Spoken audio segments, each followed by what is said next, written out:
రేపు వరంగల్ హుస్నాబాద్ ప్రాంతాల్లో aerial survey చేయనున్నారు సీఎం రేవంత్ రెడ్డి. మోంతా తుపాను బాధితుల్ని ఆదుకుంటామని భరోసా ఇచ్చింది రాష్ట్ర ప్రభుత్వం. తుపాను ప్రభావిత జిల్లాల కలెక్టర్లు అధికారులతో సీఎం వీడియో కాన్ఫరెన్స్ నిర్వహించారు. వివిధ జిల్లాల్లో కురిసిన వర్షాలు జరిగిన నష్టాన్ని జిల్లా కలెక్టర్లు సీఎంకు వివరించారు. కేంద్ర ప్రభుత్వం నుంచి పొందే వరద సాయం వంటి అంశాలపై అధికారులతో చర్చించారు.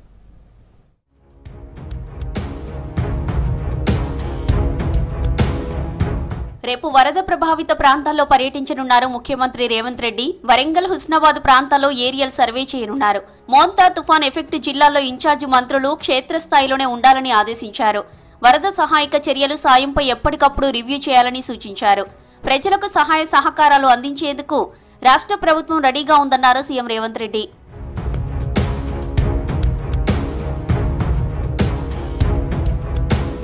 రాష్ట్రంలో మోంతా తుఫాన్ ప్రభావం, వర్షాలు, వరద సహాయక చర్యలపై రివ్యూ చేశారు సీఎం రేవంత్. తుఫాన్ ప్రభావిత జిల్లాల కలెక్టర్లు, ఉన్నతాధికారులతో వీడియో కాన్ఫరెన్స్ లో మాట్లాడారు.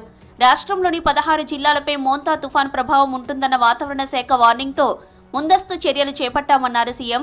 అధికారులు సెలవులు రద్దు చేసి వరద ప్రభావిత ప్రాంతాల్లో పర్యటించేలా చూడాలని జిల్లాల కలెక్టర్లను ఆదేశించారు.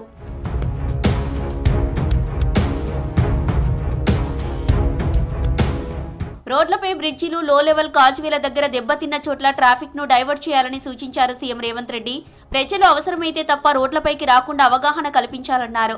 వరంగల్లో తుఫాన్ ప్రభావం ఎక్కువగా ఉన్న చోట్ల అవసరమైతే హైడ్రా సేవలను వినియోగించుకోవాలన్నారు.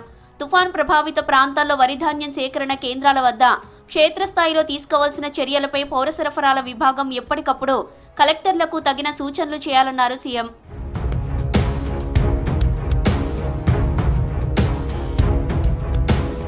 తుఫాన్ సహాయక పునరావాస చర్యలకు ఎస్డీఆర్ఎఫ్, టీఆర్ నిధులను వినియోగించుకోవాలని కలెక్టర్లను ఆదేశించారు deputy CM Mallu Bhatti Vikramarka. CM Revanth తో పాటు మంత్రులందరూ తుఫానుకు 48 గంటల ముందే అందరినీ అలర్ట్ చేయడం ద్వారా ప్రాణ, ఆస్తి నష్టం నుంచి రాష్ట్రాన్ని కాపాడుకోగలిగామన్నారు. ప్రజాభవన్ నుంచి కలెక్టర్లతో వీడియో కాన్ఫరెన్స్ నిర్వహించారు భట్టి. రాబోయే 24 గంటలు కలెక్టర్లు, ఇతర అధికారులు సైక్లోన్ మాన్యువల్ దగ్గర పెట్టుకుని సహాయక చర్యలు చేపట్టాలని సూచించారు.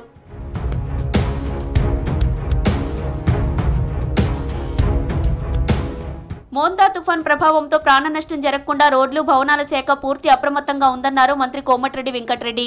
తుఫాన్ వల్ల 334 లొకేషన్లలో 230 కిలోమీటర్లలో R&B రోడ్లు దెబ్బతిన్నాయని చెప్పారు. దెబ్బతిన్న, కోతకు గురైన రోడ్లు, బ్రిడ్జిలు, కాజ్వేల తాత్కాలిక పునరుద్ధరణకు సుమారు 7 కోట్లు ఖర్చవుతుందని అంచనా వేశారు. శాశ్వత పునరుద్ధరణకు 225 కోట్ల వరకు కావాలని అధికారులు అంచనాలు రూపొందించారని చెప్పారు.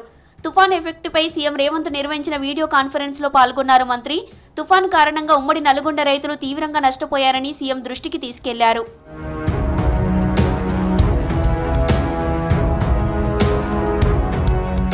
మోంతా తుఫాన్ ప్రభావంతో 4,47,864 ఎకరాల్లో పంట నష్టం జరిగింది. వరంగల్, ఖమ్మం, నల్గొండ జిల్లాలో ఎక్కువగా పంట నష్టం జరిగింది. పంట నష్టంపై ప్రాథమిక నివేదికను ప్రకటించారు వ్యవసాయ శాఖ మంత్రి తుమ్మల నాగేశ్వరరావు. తుఫాన్ ప్రభావంతో 12 జిల్లాల్లో 179 మండలాల్లో 2,53,033 మంది రైతులకు చెందిన 4,47,864 ఎకరాల్లో పంట నష్టం జరిగినట్లు ప్రాథమికంగా అధికారులు అంచనా వేశారు. పూర్తి స్థాయిలో సర్వేకు ఆదేశించినట్లు తెలిపారు మంత్రి తుమ్మల.